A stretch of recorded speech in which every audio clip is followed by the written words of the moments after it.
Salut à tous, ravi de retrouver sur canalturf.com pour évoquer le programme dominical de ce 9 octobre. On prépare le week-end international de l'obstacle ce dimanche sur l'hippodrome de la Butte-Mortemart avec à l'affiche plusieurs épreuves estampillées groupe. On va tout d'abord commencer par le quintet, il s'agira du prix André Adel, une épreuve disputée sur le steeple et réservée à des chevaux de 5 ans et au-dessus. Ma préférée sera le numéro 4, Vicky du Reponnet, qui vient de prouver sa forme en s'imposant en haie, où elle devançait des chevaux de qualité. Sachez également que c'est la tenante du titre, je la pense capable de remettre le couvert cette année. On lui posera le numéro 5, Bise de Mer, qui collectionne les bons résultats, elle est régulière, elle n'a jamais terminé plus loin que 4e lors de ses 4 derniers parcours. Le numéro 9 également dans cette épreuve, c'est Eau-Forte. Certes, elle affiche 4 échecs en autant de sorties dans les quintets, mais attention, sa récente victoire sur l'hippodrome de Fontainebleau en haie fin septembre plaide en sa faveur et atteste de sa bonne condition physique. Le 2, Les Sables Blancs, a bien gagné pour sa course de rentrée courant juin sur le steeplechase d'Auteuil. À mon avis, ici, le cheval peut venir corser les rapports. J'ai également retenu le numéro 14, Hawk the Talk, qui avait terminé deuxième de cette course en 2013. Mieux vaut donc s'en méfier. Le 7, Télénomie, toujours un gant à l'âge de 9 ans. Le numéro 8 dans cette épreuve, c'est Ulysse des Pictons, qui vaut mieux que ne l'indiquent ses derniers classements bruts. Et le numéro 1 également, malgré son top weight, Sadersflor, 10 ans, mais le cheval ici me semble en mesure de s'immiscer dans le quintet gagnant, d'autant que c'est un cheval somme toute assez régulier. En cas de partant, on citera le numéro 3, Atalco. Résumé chiffré pour ce quintet dominical à Auteuil: 4, 5, 9, 2, 14, 7, 8 et As. Suite du programme, dans l'épreuve d'ouverture, la première, j'aime beaucoup Edward Edouard d'Argent, qui a bien gagné à l'occasion de ses débuts sur le steeplechase, le prix Weather Permitting.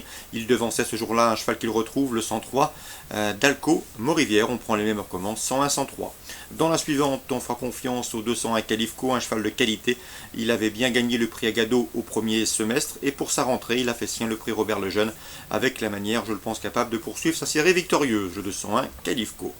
Dans le prix Carmarten, une épreuve estampillée groupe 3 sur les haies, nous avons au départ un certain Alex de la Redia qui me semble en mesure de s'imposer, d'autant qu'il n'aura pas sur sa route un certain Blue Dragon qui était un instant pressenti au départ de ce groupe 3.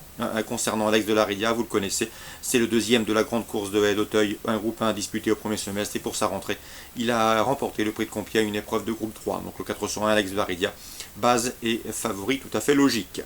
Concernant le prix Héros 12, épreuve préparatoire au prix La Haye-Jousselin, nous avons au départ les héros de Grand Steeplechase de Paris, le 703 Soul French, lauréat de ce groupe 1 au premier semestre le 22 mai, et le 701 Storm of Saint-Louis, dauphin ce jour-là.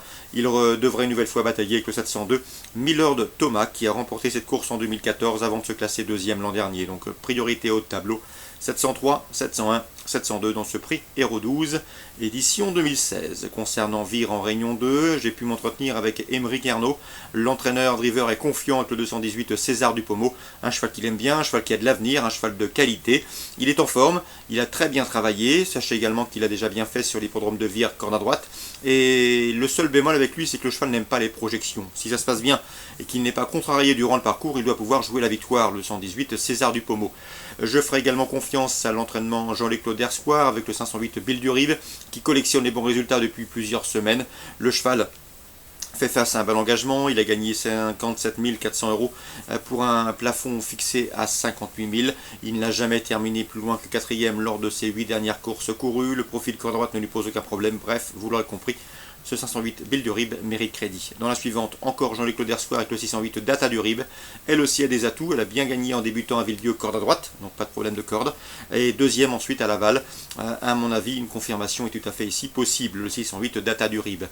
Concernant Émeric Ernaud, il m'a parlé de cheval entraîné par son père et plutôt de la jument Ukaya la Jolie, c'est le 914.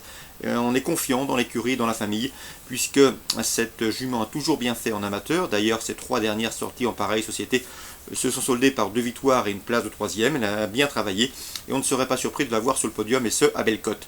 À mon avis, il faut lui associer le 912 Abeille de Tarbes, qui a remporté 4 de ses 5 dernières sorties publiques, et ce à ce niveau de compétition. Donc on résume tout ça pour Vire en Réunion 2. Dans la deuxième, attention, 218 Bell Outsider. La cinquième, 518 Bill Duribe, c'est bien ça, vous vérifiez son numéro, j'ai un doute. La sixième, le 608 Data Duribe. Concernant Émeric Ernaud et Gérard Ernaud, confiant avec le 914 pour contrer le 912.